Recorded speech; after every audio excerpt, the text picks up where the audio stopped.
This is an ad. You're hearing this ad on Jake Landau's podcast. Would you like to put an ad in this place? Email ads@jakelandau.ca and talk about ad rates to put your words in my mouth. Thank you. It is Sunday, November 30th, and it's getting pretty late with Jake Landau. We've got a new guest for you folks, but I've known him for a bit. He's a pretty cool guy. His name is Stuart Benson. He is a parliamentary press gallery reporter for the Hill Times in Ottawa and their current Party Central columnist, and it is a pleasure to have him on the show to talk about the Ottawa beat. Stu, thanks for coming on the show. Thanks for having me. Hopefully I can muster up enough energy for this. This was a fun weekend. Oh yeah, for those who aren't aware, last night Stu and the rest of the press gallery were at the annual press gallery dinner where every leader of every party tries and fails to be funny. Sometimes they succeed. Maybe they don't always fail at being funny, but it's long, and there was an after party after that too. So I know you're operating on very little sleep, and we thank you for coming on anyways. Yes. And I mean, for the press gallery dinner, it was unique this year because it was, I think, for the first time since maybe 2019, where every party in the House of Commons, their leader, was on stage. We got a double dose of Polyev. Oh, yeah. Normally the Conservatives skip out on the dinner, if I'm correct. I don't believe there's been, because Polyev hasn't been, this was his first year since he's been leader that he's attended. And there wasn't one in 2021 and 2020 because of the COVID. Right. No Zoom dinner? No. And then just 200 reporters all just looking at each other sad over. Yeah. And I think in 2019, I think Scheer was there in 2019. So this might be the first year since 2019 where every leader in the House of Commons was present and gave a speech. And it's usually all the other parties are there. It's just the Conservatives that are a little finicky with it. Yeah. So I'm guessing, how funny was it this year? I thought it was quite funny. We had, there was a double dose of Polyev. They did sort of a bait and switch where they said, because usually Polyev is, and hats off to Mia Rabson and everybody, the president of the press gallery, and everyone else in the press gallery who kept that surprise on lock. I had heard whispers early in the evening, and I even was like, "Oh," because someone said there's going to be a surprise guest, and I've been like, Polyev, whatever you want to say about him, almost even the things that people criticize him for, that he can be sometimes too mean. All of those things are almost assets when you're given that roast. Oh yeah, it's a roast. Well, you said it. It's literally. I was about to say it's literally like a roast. Yeah, which has been the biggest bummer for me of him not being there, is because I was like, he's gonna be good at it, and he proved me right. He was very funny, but they did the bait and switch where I thought that there maybe was rumors there was gonna be a surprise guest, and I thought it was gonna be Polyev, and then they do the introduction, and it's Chris. Oh, what's Chris's last name? Chris Wilson, I believe. Sorry if I'm getting this wrong. From Chris, 22 minutes. 22 minutes. The gentleman the very funny gentleman who is doing currently the Polyev impression. So they introduce the Conservative leader, Pierre Polyev, and out comes Chris in his Pierre Polyev doing his little speech and his little impression. And then about a couple, I don't know how long in, Polyev, the real deal in the flesh, comes out, and they've both got the apple, and they do this sort of mirror bit that they do in cartoons where the two people and they're mirroring each, and they both bite into the apple at the same time. And then Polyev gets up there. The apple's a nice touch. Yes. It was the callback. Polyev gets up, does his speech. It was very funny. Caps it off, pulls out a bottle of Crown Royal, and does a toast to the press gallery. And he says I think it was, the joke was, this is all online, so I'm not stealing his punchlines, but to the press gallery, or so unnamed sources, without you, unnamed sources would have to get a real job. Then he took a swig of he took a respectable swig of that Crown Royal. I'll give him credit for that one. That was not a fake swig. And then he capped it off with, "How's that for a tone change?" Which that got a good laugh out of me. Well, it's funny you say this, because he probably would have done better in the federal election if he had this willingness to joke about himself and be more, I won't necessarily say amenable, but, you get what I mean. There's a bit of charm to it, even. Yeah. And there's some jokes that I watched of his that I wasn't necessarily the biggest fan of. The Queers for Palestine one didn't really land with me, or it sounds like a lot of the room from the video I watched. Well, that one was because it was like he front loaded it with the furry caucus, which I think people were they were still so confused by what furries had to do with anything to even like register the punchline of I mean, sure, there are furries in the NDP, but that's not a bad thing. Like it's not even. It's just not a like. It's such a non sequitur to anything. No, like, yeah. In the news, there was nothing with furries that happened with the NDP that I can think of. Yeah. Or was there? I think there was maybe something that happened in the election with a furry one time. I don't know.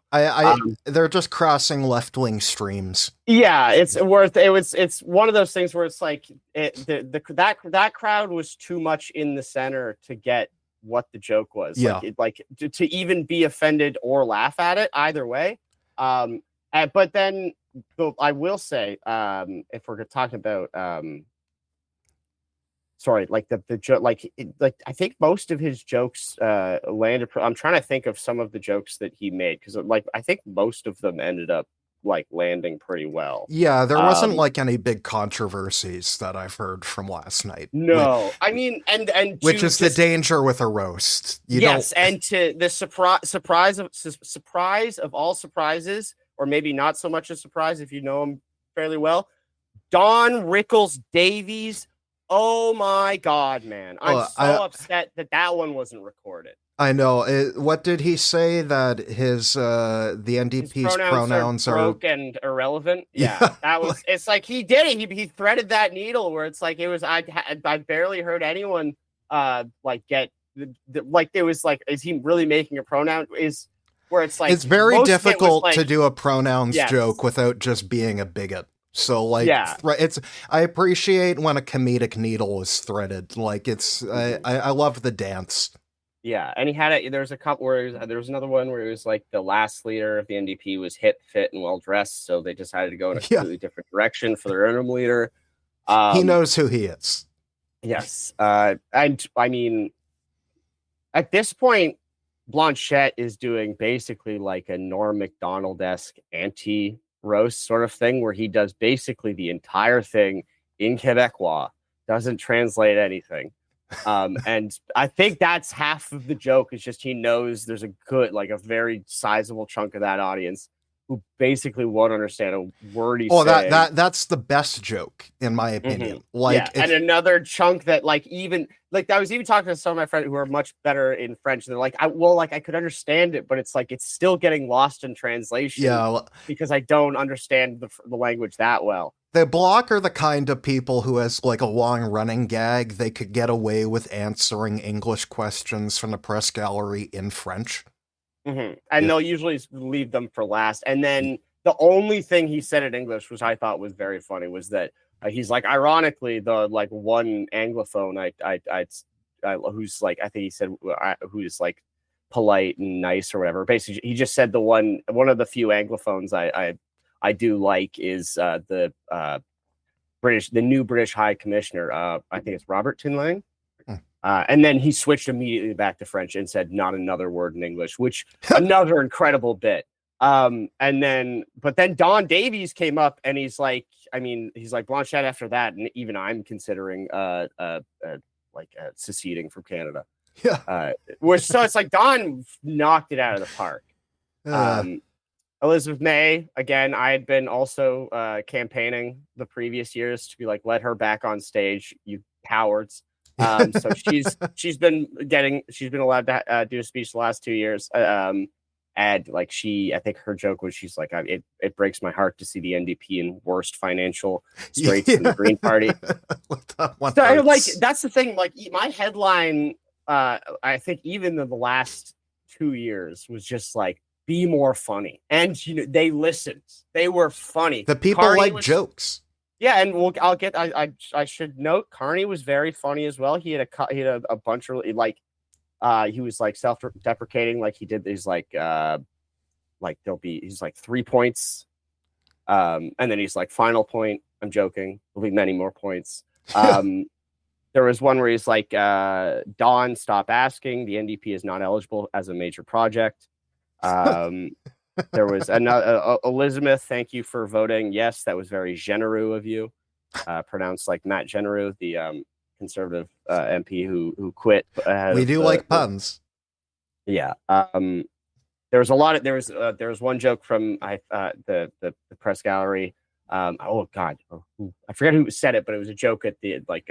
We're glad to see a former employer of Carney, I think, at sponsoring the dinner, and he just held the B before saying Bloomberg.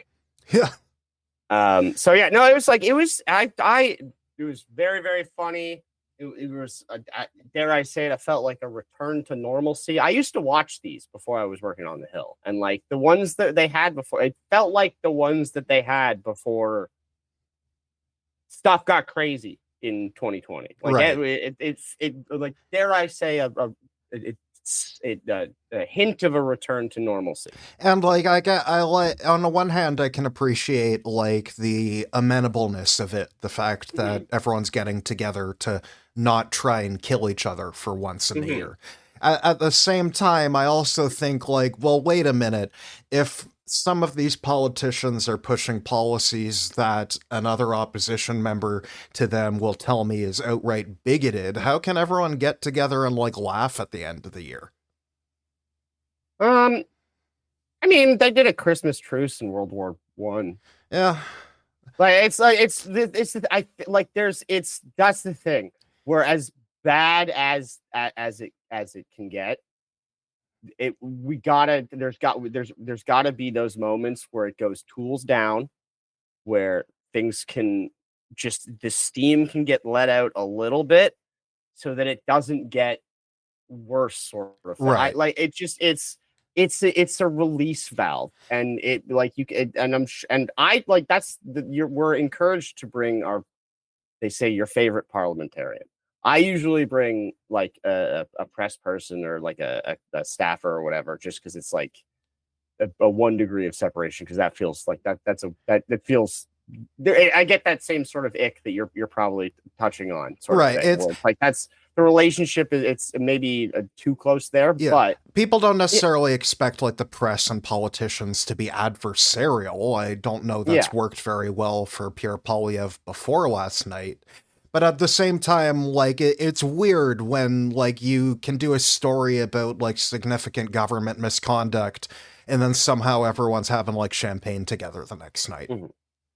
Well, I mean, probably, it's like, I don't think, like, Robert Fife was taking, like, like, ask Han Dong.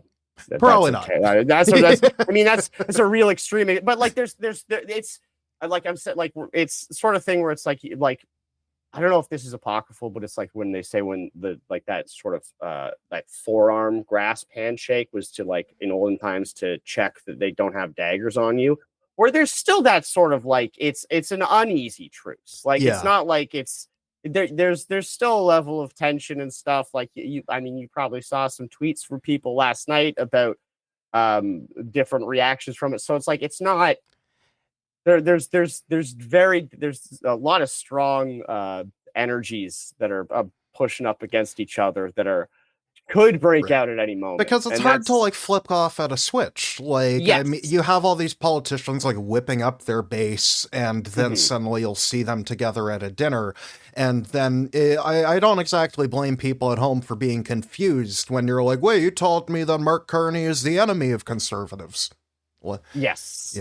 Yeah, well, I mean, when you go in and there's like, because it's like Poilievre's do it, like it's still that sort of like it was funny. Like the only thing missing from when Poilievre came out was the sound of breaking glass and the Stone Cold Steve Austin music. Like he should have been smashing two Coors Light together and chugging them. I mean, I guess the Apple does the same aesthetic. I think everyone should have a Titantron introduction.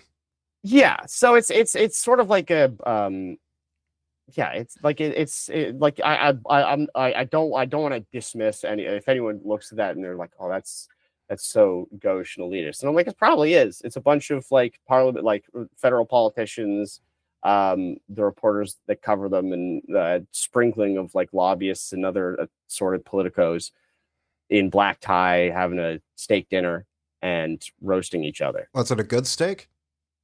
It's not bad. I mean, it was like basically like they have to like mass produce them, yeah, so like I've had wedding steak before, so like my hopes aren't high, but like I've had wedding steak that was tenderloin somehow before, so you can be pleasantly surprised. Yeah, no, it was I mean, I have the I can read off the actual menu for you if if that's interesting. So the appetizer are fall greens, radicchio, arugula, kale, frisk, roasted broccoli, shaved cauliflower, honey, caramelized onions, and apple cider vinaigrette. That's a lot of greens. Yes. Yeah. More than they have in their caucus. Main course was an Alberta beef strip loin with smoked shallot jus, roasted asparagus, carrots, and courgettes. I don't know what that is. I ate the carrots and the asparagus. Like, there was something else there. The more crap they add on top of the steak, usually the worse it is. Like, yeah, no, those were the side vegetables, and then it was like there was the Yukon Gold potato pave, which is like when they slice the potatoes real thin and then like stack them up. I make a similar thing at home, actually. It sounds like a good dinner. Yeah. And there's a chocolate layer cake for dessert and a late night poutine station. Hey, fun. Now, this was mainly, as you've said, for members of the Parliamentary Press Gallery, and that's a fun organization. I was wondering if you could tell people how exactly. I mean, I think people kind of get the general idea. They're the reporters that live in Ottawa and cover the comings and goings on Parliament Hill. But I was wondering if you could explain how actually does being in the press gallery work? How does the press gallery organize itself? Kind of like demystify some of this stuff. Well, it's the press gallery. It's sort of like for how it impacts me in my sort of day-to-day thing is being a member of the press gallery is basically just allowing you access to the parliamentary precinct. I can go up there whenever I want, and I don't have to go through the basic, like the fairly rigorous security checks that you'd have to go through if you're going through as a visitor. There's still security, but from what I've seen, it's a lot thinner. Yeah, so I still have this like I get a press pass, and it like I have to scan myself in through the security gates, so I can go through in the same doors that like the parliamentarians are going through. Right, they're not shoving you in that like deep underground entrance where if you've ever watched like CPAC or even basically any coverage of the Hill, when you see the report, like the parliamentarians coming in and out, or they're in the hallways and they're getting pestered by reporters. Basically, being a press gallery member allows you to be in certain areas of the West Block and in maybe so it's essentially how journalist access to Parliament Hill is regulated. Yes, and then there's also sort of an organizational structure, which is like there's like governing bodies and like the president, Mia Rabson, like I said, and it's self-regulating, so it isn't the government or any politician who decides it. But I'm guessing at some point they were delegated this authority by the House. I believe so. I don't know if it was sort of like I think it was like sort of an agreement that was made. But it's like so like the gallery itself acts as sort of like a representatives of the journalists that cover them to make sure that like there's like access is being provided, that we have like to manage resources. They protect the members of the gallery, but also they protect the standards of the gallery. Yeah, and advocate for them. Like they're like when Carney first became prime minister, like before the election, like when he became leader of the Liberal Party and thus became prime minister, there was quite a decent chunk of time where he wasn't really doing a lot. He wasn't doing, I think, really any one-on-one interviews with like press gallery members. He was doing more with American media, and I mean, I remember that trip a short bit ago where he flew to Europe without telling anybody in the press gallery that there was going to be a trip or giving them the opportunity to come and cover it.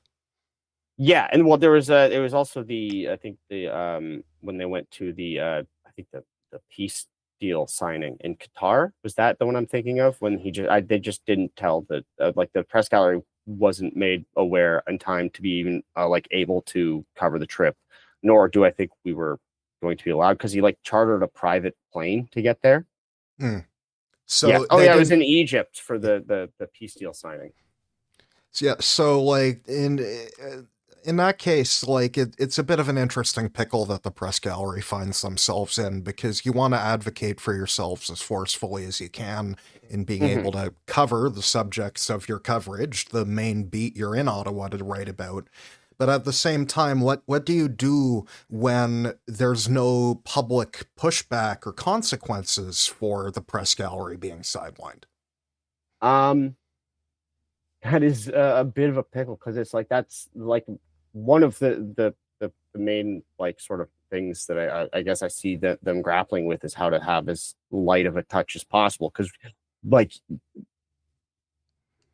like that we're like that I've genuinely seen them like sort of struggle on like how to even advocate for themselves without seeming like because that would just like how is that like basically in so many words like how do you advocate for for the themselves without that being basically de facto lobbying almost. Right. There's no money being spent but it's like you're like what is the difference between this organization like advocating for journalists than an organization advocating for any other And the profession for question then becomes, the more forceful the gallery is, people then ask questions about who's allowed into the gallery and which reporters are not. I it. know Mm-hmm. I know freelance reporters have a bit more difficulty than people who are have like a salaried position at a paper.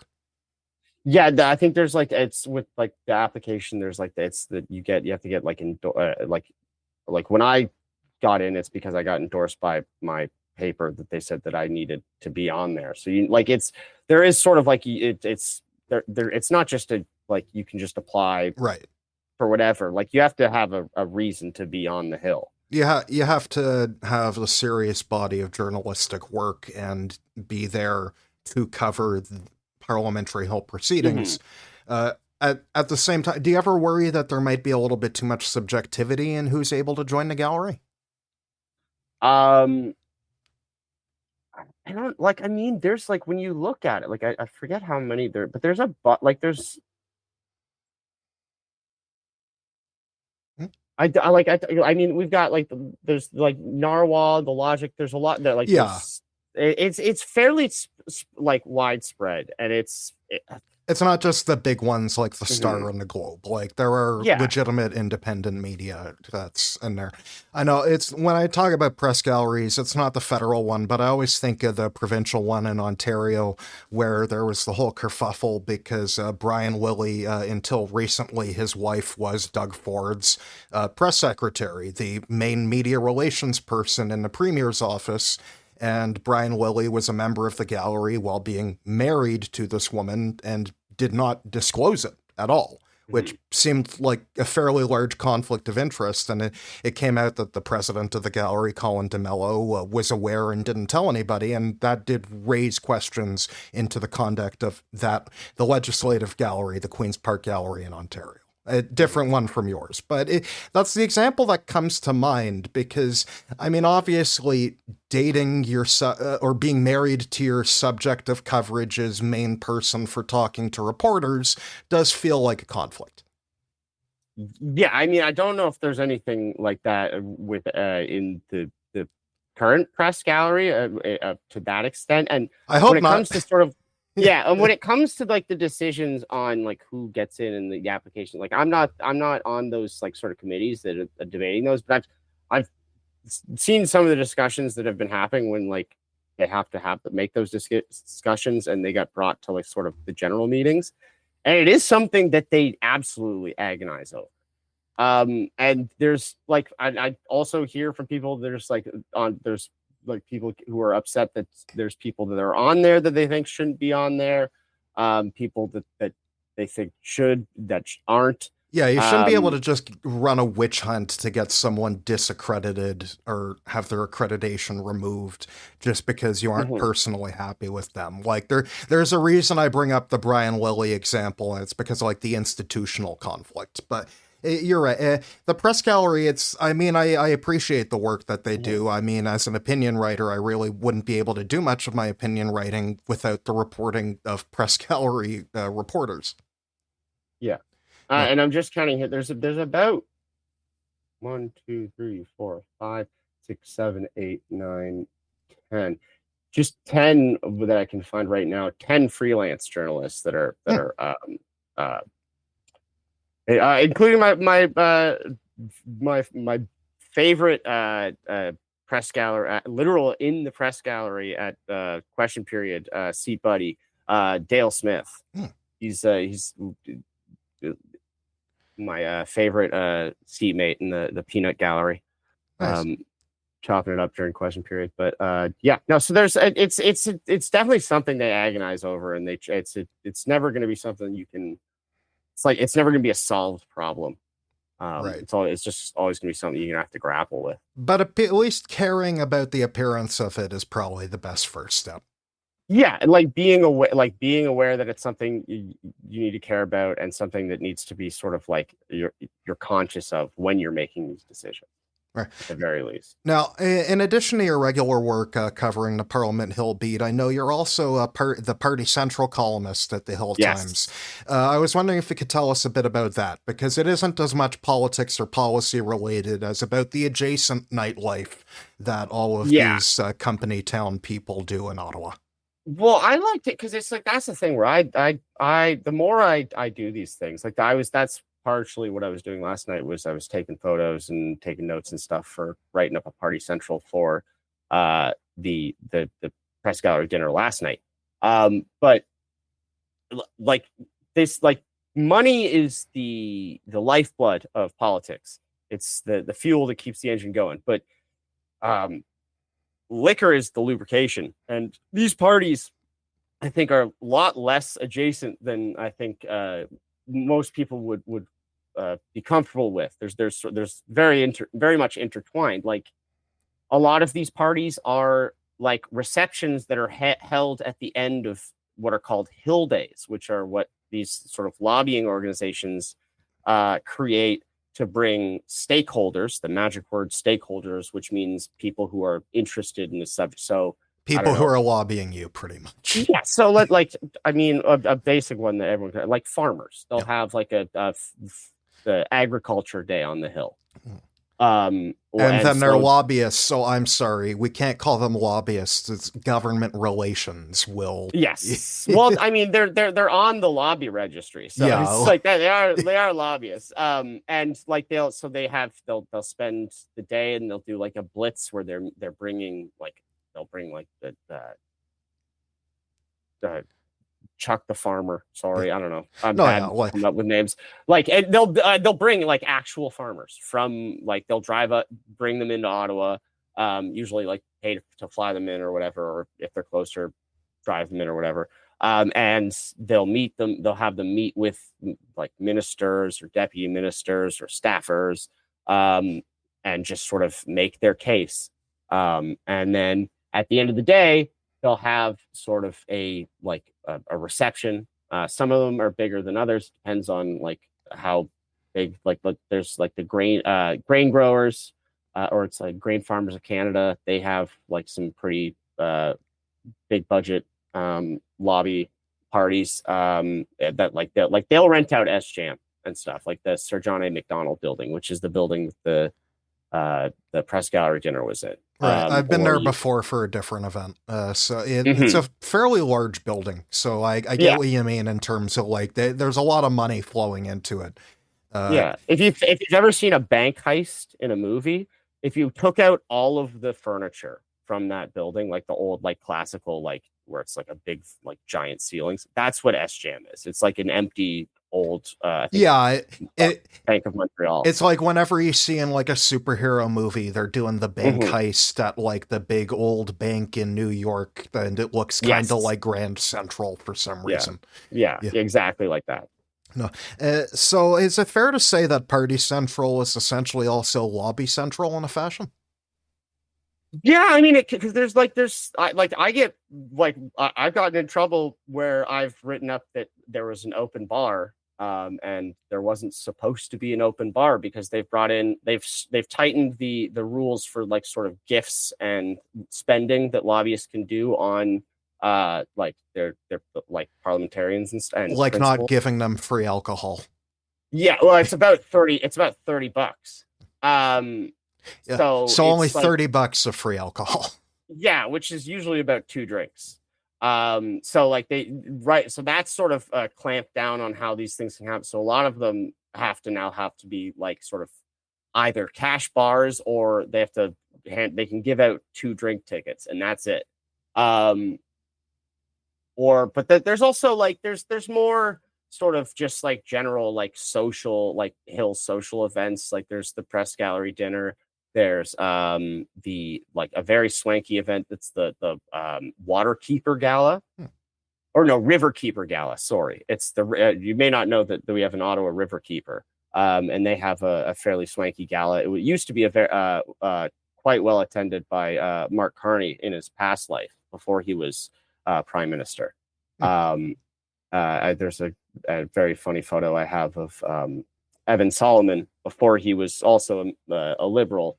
This was in I think like maybe 2023, maybe, where he's in a trilby.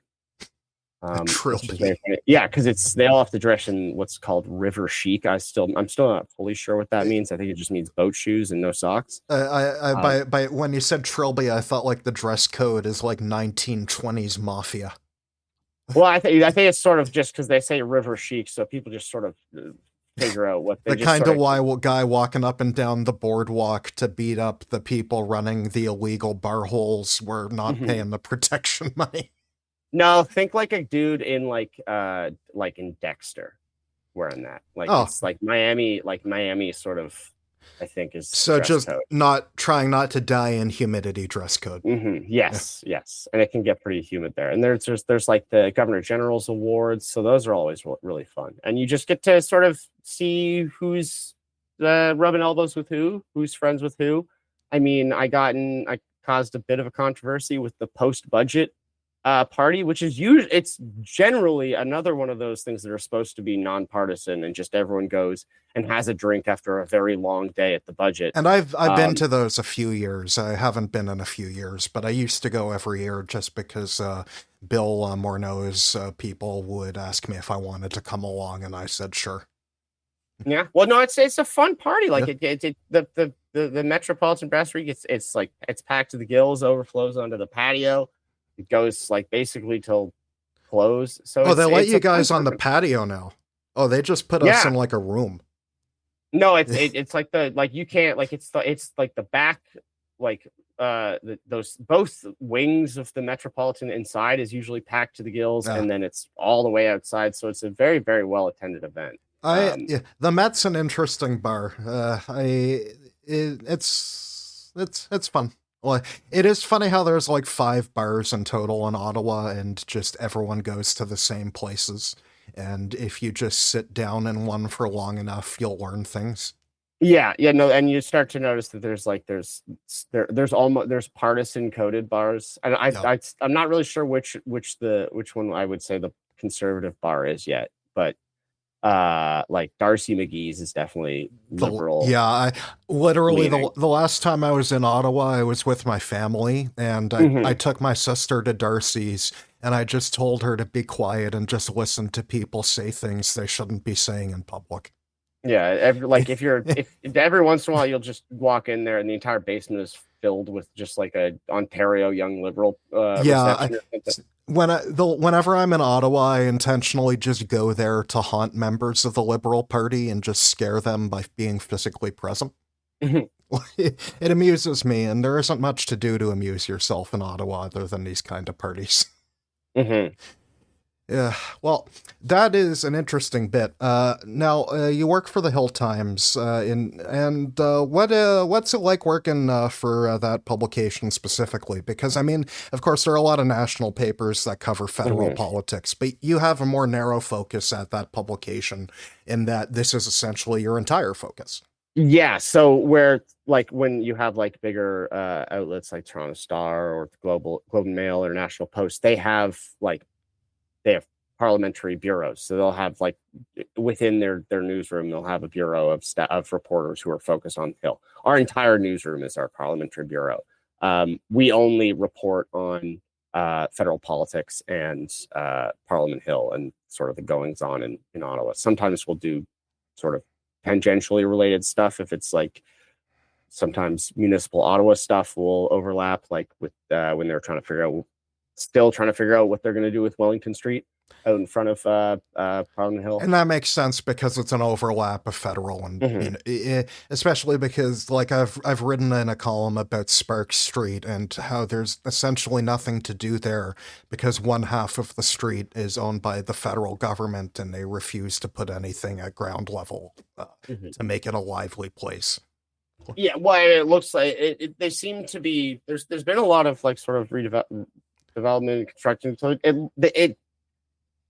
it sort of feels like they're starting to maybe have some ideas of what to do with it. Spark Street is so weird because the north half is owned by the federal government directly, and then the south half is owned by the National Capital Commission. So on the south half, there's a lot more stuff to do. Like the bars are on the south half of the street because the National Capital Commission, credit where credit's due, actually wants to improve their city.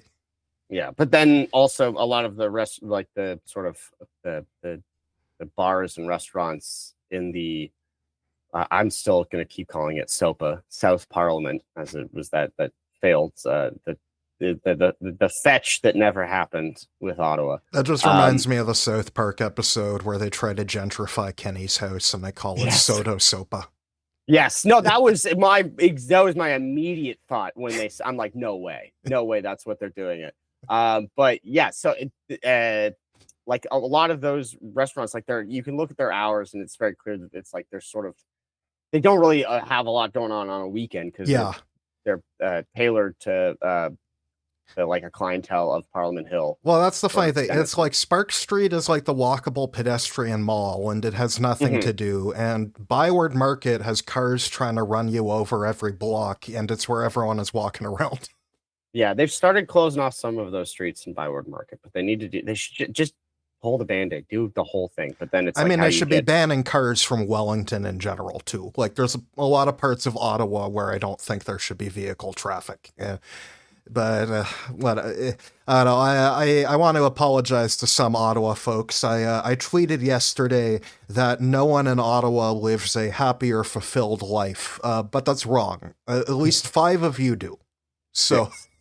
For the 5 of you that do, congratulations. I'm sure none of you work in politics, and for anyone who works in politics in Ottawa, the secret to happiness is leaving.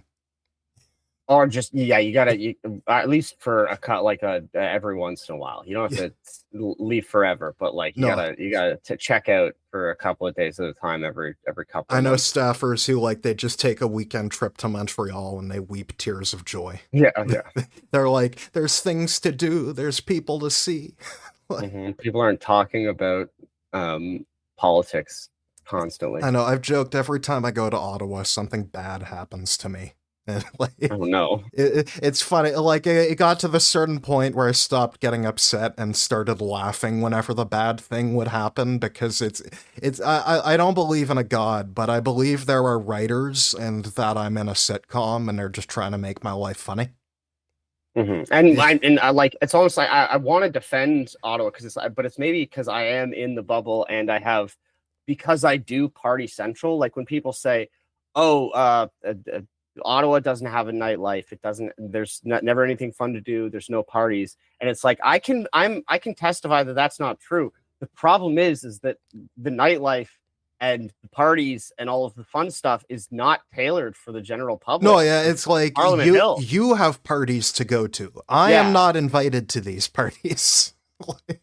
They're like, oh, that's Jake Landau. Don't let him in. Yeah, I've somehow finagled. I'm pretty sure I'm on way thin ice. I got a shout out in one of the things, and I dodged a bullet on it though, because they were like, I forget what the exact wording was, but it was like, Stuart Benson's here. He's been the center of attention enough this year, so we're just gonna move on. And then they moved on, and I'm like, oh, thank God!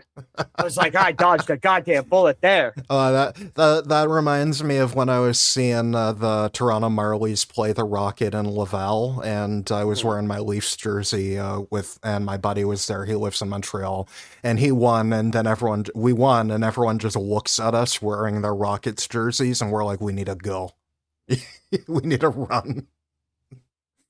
But Ottawa seems like an interesting place. Hopefully, the next time I go back there, bad things will not happen to me. But fingers Yeah, crossed. yeah. Hopefully, I'll see if I can get you into one of these parties next time. I appreciate Some one or free two drinks. drink tickets of beer. I Yeah. was gonna Well, I say mean, free beer, and I'm like a limited quantity sometimes of beer. if they're not strictly like lobbying parties, so sometimes they can do them where there's like an open bar. They're just unstrictly lobbying parties. Yes. Well, sometimes it's like a fundraiser thing. So like it's like you've paid like a bunch of money to get in. So you get like it's an open bar or whatever, and then there's like At cost. yeah. Air quotes. There's one time I was at I was at the it was what was it? Oh, it was the Matthew Perry House. So they were doing fundraising to open the Matthew Perry House. For those of you who don't know, the Matthew Perry of Friends fame, Chandler.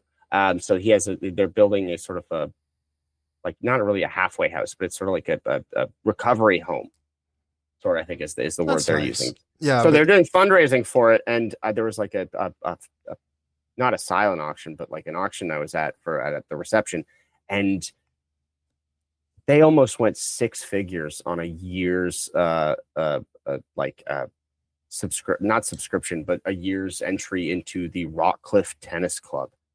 And I was watching these people bid. I'm like, oh my God. Like every once in a while in this job, I just get knocked in the dirt. Yeah, I know. Psychologically. It's unfortunately, like, oh, I'm poor. I am broke. And even if I had the money as a Jew, I'm not intended for the $100,000 tennis club. I don't know. I mean, I think that I don't know. I would give the Rockcliffe. I think that's okay. It's a pretty fair. They'll let anybody in that one. I think it's more the golf clubs that are the ones. It's rough in Toronto because we literally have clubs that were founded by Jews after being turned away from the other clubs. Yeah, no, because I was just thinking because it was like I think my not that I can afford to go to any of these clubs. No, yeah, it's like either my dad's direct tennis coach or one of the tennis coaches or multiple at the beaches when he was growing up were Jewish. So it's like I was like, it's the golf clubs you got to worry about. Yeah. Those country clubs. There's a reason I mainly golf on public city-owned courses, and it's because it's not white as snow. Yeah, in spring. Tennis has that sort of like upper like the crust sort of aesthetics, but it's also like it can be. Yeah, we're doing bourgeoisie power leveling here. Yes. With sports. Yeah. Which one is the most whitest with an H? Yes. Exactly. But moving on, folks, don't go anywhere because soon we will be back with our second half and our guest Stuart Benson, the Party Central columnist for the Hill Times, and our 3 headline topics of the week. We will see you in a sec. Today's episode of It's Getting Pretty Late with Jake Landau is brought to you by me. Folks, all of my work is available for free with no paywall at jakelandau.ca. But in order to keep writing and recording, I need money, because money is what makes this show go round. So, if you enjoy my content or find it informative, please consider a paid subscription at jakelandau.ca/subscribe. And please leave a 5-star rating on the show in your favorite podcast app, be it Apple, Spotify, or a secret third thing. Thank you, and enjoy the show. And we are back from the break with our guest Stuart Benson from the Hill Times, our Party Central columnist and other stuff columnist. And we have our 3 headline topics of the week. Our first headline topic comes from Peter Zamanjik in the Politics Bureau at CBC News. Headline, Liberals say caucus is united despite former Environment Minister's resignation from Cabinet. We're absolutely unified, says PEI MP Sean Casey. So the long and short of it, folks, is that Prime Minister Mark Carney and Premier Danielle Smith of Alberta have made an arrangement, a memorandum of understanding, which would accelerate or allow for a pipeline to the northern coast of BC, which coastal First Nations and the British Columbian government do not want. This would likely increase emissions by increasing production of fossil fuels. It would pose environmental risk to the coastline, which is full of choppy waters and a rocky shore, making a removal of the oil tanker ban almost a guarantee of environmental devastation to, and mind you folks, for British Columbia, that coast is responsible for $1.3 billion in GDP and 11,000 jobs, so they aren't exactly in a mood to give that up for one of Alberta's whims. And it appears that even members of the Liberal Party caucus are not happy about this either. Former Environment Minister Stephen Guilbeault has resigned from cabinet as the Minister of Culture and Heritage and as the Quebec Lieutenant. He's remaining in the Liberal caucus, though, so he's still an MP. He'll still vote with them on confidence matters, I'm assuming. But the large and short of it is the Carney government pushed one of their cabinet members too far, and that cabinet member decided to take a public stance in opposition to government legislation. And now there hasn't exactly been anyone else quite as public as Stephen Guilbeault, but there was that argument earlier in the week that was reported where Minister of Natural Resources Tim Hodgson told BC Liberal MPs who were upset about this idea that they need to stop being naive and Boy Scouts.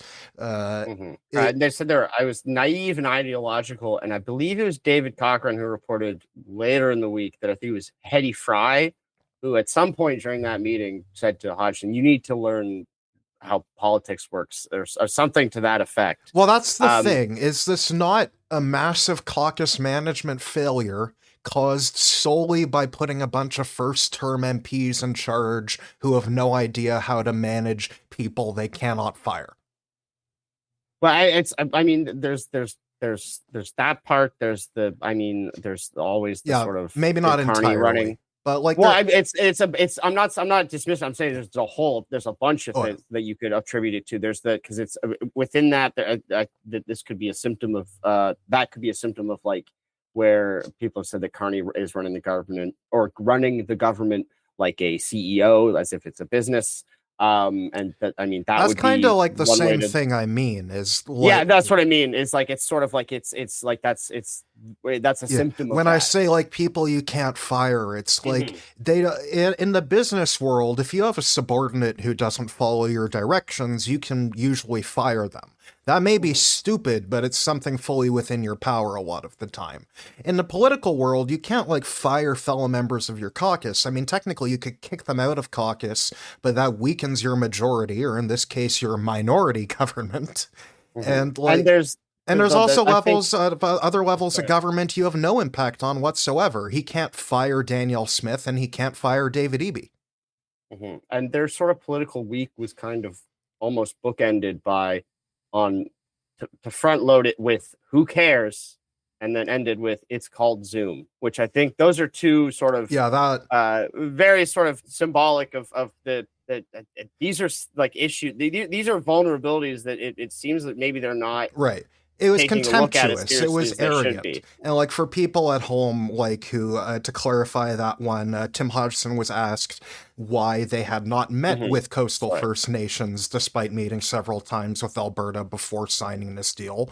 This is important because under Canada's constitutional requirements, you are actually required to consult First Nations before approving anything, which is part of why they're doing that whole dance of, we haven't approved a pipeline, we're agreeing to potentially consider a pipeline. It's very, and it's contemptuous because, I mean, like, Indigenous people are not stupid.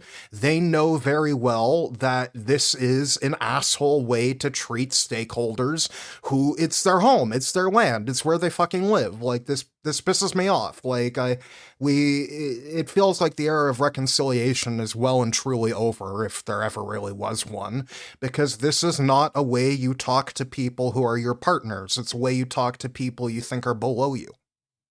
And if you jump back only a couple of months to just before the summer break, when they were pushing through C5, you had First Nations and like First Nations organizations, like basically not lightly threatening a like idle no more summer part 2. over these things, and they managed to sort of quell those temperatures a little bit. But it is a sort of like they're. I mean, the other part I was did a story on some of the reconciliation stuff in the budget, and it was like Annex 1 where you have things like the Jordan's principle, which is the sort of the legal requirement that Canada makes sure that First Nations children are provided with like healthcare and education the same as all other children in this country. And then there's an Inuit Child First initiative, which is basically the Inuit version of Jordan's principle. So there's money for that for I think in 2026, but then in the next few years on that table it says no money, and that table is just showing money that's been brought, or initiatives that have been done since the federal economic statement. However, a lot of organizations saw that chart and just saw no funding. Yeah. So it's just like it's almost like do you hear how this is, or do you understand how you're being received? I don't think they care. Like, it's like, as a former member of the Liberal Party of Canada, there's a lot of big heads in that room, and I don't think they've gotten any smaller recently. And that has, but I mean, I haven't been on the Hill that long, but from the people who have been, who will say that has been long been a Liberal Achilles heel, is they sort of get a little bit big headed on some things and think that they're. And it's a very patronizing in that they'll be like, oh, we're doing this for your benefit. This will help your Indigenous community. So there's really no reason to even acknowledge the idea that you might not want it, because we're going to be so helpful. Like, it's patronizing, it's demeaning, it's belittling. Like, it is not in any way an appropriate fashion for the government to treat Indigenous people in, and yet it seems to be a way in which Indigenous people have been treated very regularly throughout our history. And, there's also the piece I remember we started this with about, whether there's division in the Liberal caucus. And I mean, I don't know. The Liberals don't really tend to do public fights. Like, the most is if a leader gets unpopular, kicking them out. But, like, it's hard. Sure, Liberals can grouse about it, but if they're going to still vote in favor of any such legislation, does it matter? And I mean, we're also when we're talking about like division, it depends on, and lack of unity. It depends on what degree of division and unity you're looking for. Like, we're nowhere close to. It's a big tent party, but it's like you're never gonna have people agree on everything. And I mean, with issues like Israel and Palestine, you can very clearly see that there will never be agreement, because trying to push any of them in any direction would just cause more trouble. Yeah, and like with this one, there's definitely a lot of for sure disagreement to varying degrees. A lot of people very upset, or I don't know if I would say very upset, but there were certainly people who were not happy at the MOU entirely, and who probably would have, if they had been prime minister, not done what Carney did. But also, I don't think to the level where they would. There's, I think, potential floor crossers. No, Liberals. Like, when people were asking, were like, would the NDP or the Greens accept Guilbeault? And it's like, I don't know if Guilbeault's. No, Guilbeault's not going anywhere. He's still in caucus. He's just going to stick around for a year at most and then resign for a by-election. So, that's what Liberals do when they're upset. They quietly leave. Like, the idea of, like, busting through a wall like the Kool-Aid man is fundamentally antithetical to the Liberal ideology. Like, Tories and NDPers would loudly announce their departure because it's a different psychology, but there's a very cult-like mentality. It's not that you have to agree with the leader, it's that you just have to do whatever the leader says or else. You're allowed to be upset, but you still have to follow orders. Well, there's been a sort of a bit of that in all parties to a varying degree, where it's sort of, I don't know if it's some like the influence of American politics where it's become very sort of leader focused, leader controlled. I'm going to The give the one, Americans some credit, actually. yeah, They have their politicians are far more yeah, independent than ours are. that's Like, for one, they have primaries where you can't be disqualified just because there would not be an AOC challenging an incumbent Democrat in Canada. Because, well, I mean, in more the way that since like I think a lot of Canadian voters sort of look at our general elections in the same way that they do American elections, right. where they're more focused on the leader than any Yeah, individual that's valid. parliamentarian, which gives, and I mean, I think this is I'm probably saying something Andrew Coyne has written about in like less eloquently, but basically just there's the less prominence that any individual MP has means that they all have less ability to challenge the leader. And like, I mean, ironically, the one party that almost has the most chance to buck that is the Conservatives, because they have ratified the Reform Act, so they can vote out their leader at any time. Full credit but to again, the it Conservatives, requires, like, on that, yeah, because, like, the but Reform yeah, Act is good. Like, members of the Conservative Party cannot be unilaterally kicked out of caucus by the leader. The majority of caucus would have to agree. Like, and that's a good thing. It yeah. prevents, like, painful party discipline. Like, now, are there a lot of problems in the Conservatives? Of course. Like, you folks at home know me. I'm a socialist. I'm not going out and voting blue anytime soon.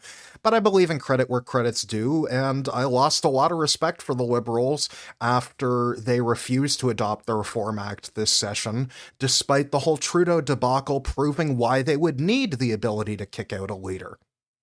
Yeah, it did say like that was sort of one of the over like what would have, but that it's still because so even if they had ratified the Reform Act, it still requires someone with the nerves of steel to just like to bring it forward. Yeah, You'd have to like it's one of those things where but that would be true even if it applied to all parties by default. It's still going to take courage to stand up to a leader within your own movement. But there are certainly things we could do in Canada to make it easier, to make individual MPs more representative of their local ridings. It's just that none of the parties would ever want to. Yeah, just like if you're gonna make a run at the king, you better not miss, and like that's so it's like you got to be sure, and at least it gives you a shot to make a run at the king. Yeah, you do have it gives you the runway at least. You just have to be willing to. You just need the legs. Yeah. Any last thoughts on this one? You have any faith in the Liberals on any environmental policy ever again? This one seems like it's. I mean, I mean, I don't know if it will. I think I'll say I don't know if this changes my level of faith in the Liberals on anything. Valid. I don't know if it made it better or worse. I'll leave that up to you. But I'm just on a slow, gradual decline into infinity. But like I mean, this like just it from a day that started with Carney getting basically 2 rounds of applause in Alberta, and I think it was in Calgary, correct? Yeah. And like and then when Guilbeault's Conservatives wouldn't do an announcement in Edmonton. No. When he announced his resignation, it hit like it was just the whole all of the air came out of that party balloon.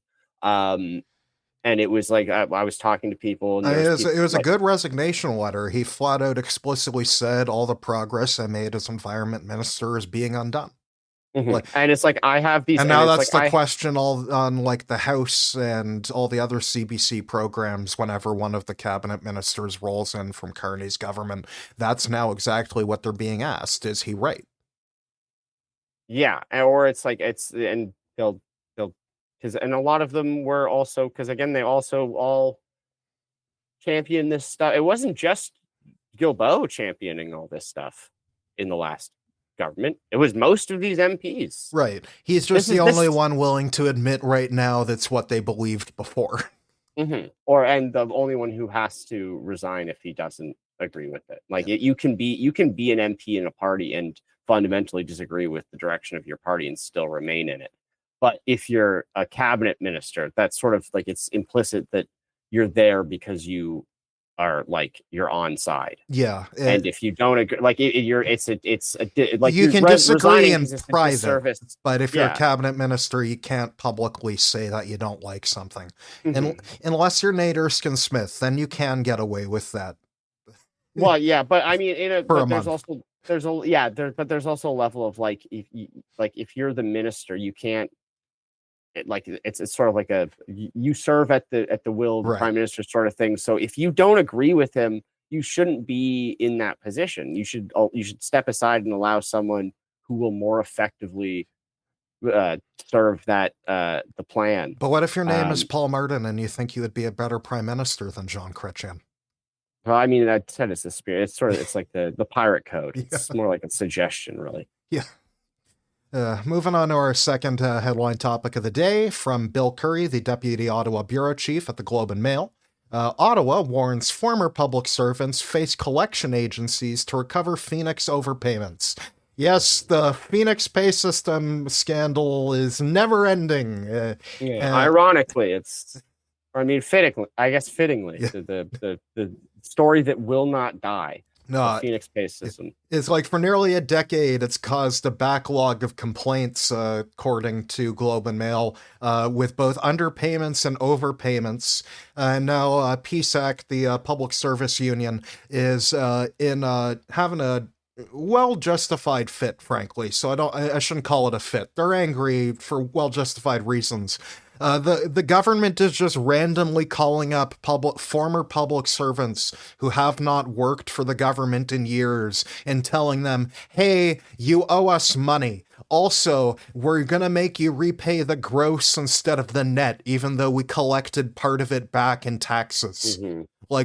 Also, they're doing this on things that are more than 6 years old, and there's a legal statute of limitations that applies, including to the government. And even if they passed a new law, they can't change it ex post facto because that's blatantly unconstitutional. Yeah. So, this is bad. I do not think people are going to work for the public service if they have a fear that without any accounting or details of what was overpaid and when, they're going to randomly have a government official chasing them down to their door 10 years after retirement to say you owe us money, and if you don't pay us this random amount, we're going to ruin your credit forever. The heart goes out to all the people who are still dealing with this. No, it pisses me the fuck off. 10 years later. And it's like, you know what, at least apparently they're finally going to change to day force instead of this current pay system. But but what shocks me is that, like, for all the stories we've heard about Phoenix over the years, the fact that they haven't even thought about replacing it until this summer. Mm-hmm. Yeah. Like, it's still there. Like, they're only discussing the replacement. They haven't replaced it yet. So at what point, like, is the government just responsible for how many years do you get to run a blatantly faulty pay system before the courts just say, sorry, your system should work? Because I was reading this, and I'm like, what was the last? Because there was a last time that this came up, and I'm like, I can't believe this is still going on. And then I got to this part, I'm like, oh yeah, it was that. Because I remember reading and going like, what do you mean? Because I had and I mean, this is, I guess, my own failing. I had just assumed that by this point we'd already found something else. Right. What do you mean we haven't replaced it yet? Sometimes journalists may think there's a bit too much work to be done when the truth is the horrible thing is still there and you can rerun the same column from 5 years ago. It's like no one's gonna notice. I just have to change the dates on this.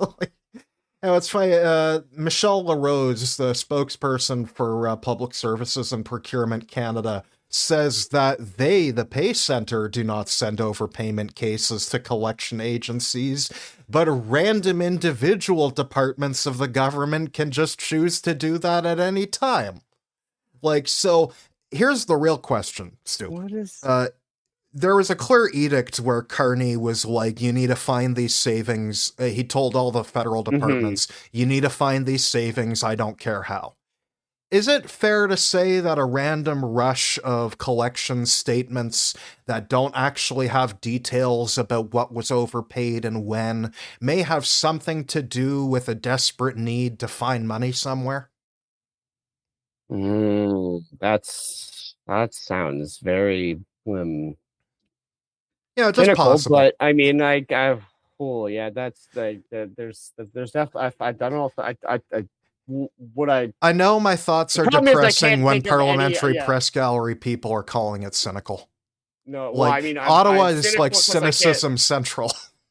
I mean, I'm not saying it's wrong. No, I'm I just trying to no, think I of. get what you mean. It's like you don't want it to be the answer, but we're trying to think like, well, what else could the random reason be for sending out these collection statements? Like Yeah, maybe the other word I could use is obvious. yeah. But Well, it's like, and I don't want to say anything without definitive proof, but the appearances of things I think here may merit some freedom of information requests. yeah, I mean, like when it comes to politics, like the appearance is the story half the time, True. and like Yeah. you're trying to explain why it doesn't, why what it appears to be isn't what it appears to be. That you're in trouble. I know. It's just you would think like an opposition party would have hopped on that, but also that would just require having resources, and I don't think the NDP have them, and I don't think the Conservatives care about the public service. Well, it's yeah. I mean, it's yeah. This is it's just so depressing. I know. Well, it's just it really like the government is talking about how, oh, we don't need these public servants anymore. We're going to replace them with AI and it's going to be so much better. It's just such a consistent devaluing of the people who make everything politicians want done possible. Like, if it were not for these public servants and for these bureaucrats, no member of parliament would ever be able to do jack shit. They can't even tie their own shoes without someone in the Library of Parliament giving them some advice. Yeah. So I think public servants deserve more respect. Like, they deserve the respect of being paid and then appropriately, and then not having the government try and steal money back from them a decade later. Like, they deserve to be treated in a way that you would want to be a public servant. Like, but they're not. And it doesn't appear we have a government interested in doing that. So, yeah, I'm mad. Yeah. Yeah, alrighty. Moving on to our third and final topic of the day, folks, and as you guys all know, we like to do a local story from somewhere around Canada. This one is from the Edmonton Journal, written in the local news section in Crime by Johnny Wakefield, and this one is actually somehow more depressing than the last one. Edmonton police chief seeks to fire detective who admitted leaking documents, making corruption claims. Beals is in the final stages of a Police Act hearing for leaking case files to a journalist about Abdullah Shah, the convicted mortgage fraudster and alleged drug dealer shot to death outside his home in 2022. Now, there's a lot of things going on in this story. For one, the CBC journalist he leaked to in 2022 can't be summoned to talk because they're now dead from cancer, which is just a complete side note. My apologies to them. Rest in peace. But like in general, the main story here is actually it's very concerning. This is a police officer who is being put on trial for leaking information for misconduct counts, including breach of confidence and insubordination. He passed gigabytes worth of documents about Abdullah Shah to CBC reporter Janice Johnston, who produced a series detailing failed bids to prosecute the landlord and his associates. But he also made corruption allegations against senior Edmonton police officials, including a superintendent he claimed had a close-knit relationship with Shah. These allegations include that at one point from 2016 to 2018, 10% of Edmonton's homicides occurred in homes Shaw owned or controlled, and that these were not being pursued by Edmonton police due to close ties between Shaw and the police superintendent. And the superintendent, Ed McIsaac, according to Beals, said that Shaw met the superintendent after filing a series of nuisance complaints against officers investigating him. During an investigation into Shaw's attempt to place a hit on an Edmonton Remand Center inmate, according to the Edmonton Journal, Beals found texts between Shaw and that police superintendent, which he reported to the chief of police, Dale McPhee, in 2019. Not only he, after sending this letter to McPhee exposing here are the things I've uncovered, he was suspended. He has had his pay revoked since November 2021. And yeah, I mean, Stu, I don't know what you've gotten from reading this, but what it appears to me is that there were police who seemed to have a relationship with organized crime that was causing them to not prosecute a large quantity of murders in their city. Yeah, like you said, this is depressing, but like depressing in like the way The Wire was sort of depressing, but it's like kind of a hell of a story, man. No, This it's is like this is not getting reported on nearly enough. This is an outrageous story, like that has significant impact on whether any member of the Edmonton Police Service can be trusted, because it appears the one man of conscience, the one cop I seem to like in this country right now, is the one being put on trial for exposing wrongdoing, exactly what a cop is supposed to do. Mhm. Well, I guess he was being told like so. I mean, I don't know what it. I guess yeah, like he gets the bonus points for doing the whistleblowing, but I guess this guy was saying that he was being told by other police officers that it's like this guy's untouchable Untouchable. because of his relationship with our boss. So it sort of seemed like it was like there were like the word had been put out that like. So I don't know how many like what would have happened to get to that point, but this is yeah, I am surprised that this how little attention this has gotten sort of Essentially, what the naturally. government is leaning on is they're saying, well, we got Calgary police to investigate and they said nothing bad happened. And I'm like, but there was literally specific evidence that was found and then leaked to a reporter.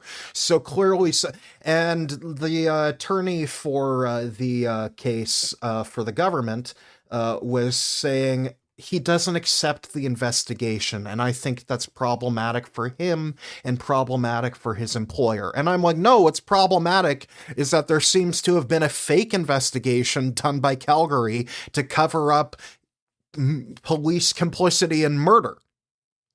Yeah, or at least just like police I mean, yeah, I guess that's still complicity. Never Yeah, mind. I know. It's like, it's a strong word. Like, I've read this, folks, over and over before I say these words because I don't like catching a defamation lawsuit. But if this is true, if there were Edmonton police who ignored a wide quantity of murders because there was a relationship between the organized criminal helping perpetuate them and a police superintendent, what can we call that except complicity? Yeah, because like how many murders were it was 10% of murders in 2022? Or no, that's when the guy was shot to death. From between 2016 and 2018. That's probably a lot of murder. No, I guess, Stu, for our no prize question of the week for pointing out the obvious, do you think that people can trust Edmonton Police Service if this reporting is accurate? You'd have a lot of difficulty doing it. That's probably the correct answer. Congratulations on your no Yeah. prize. Yeah, no, I'm trying to be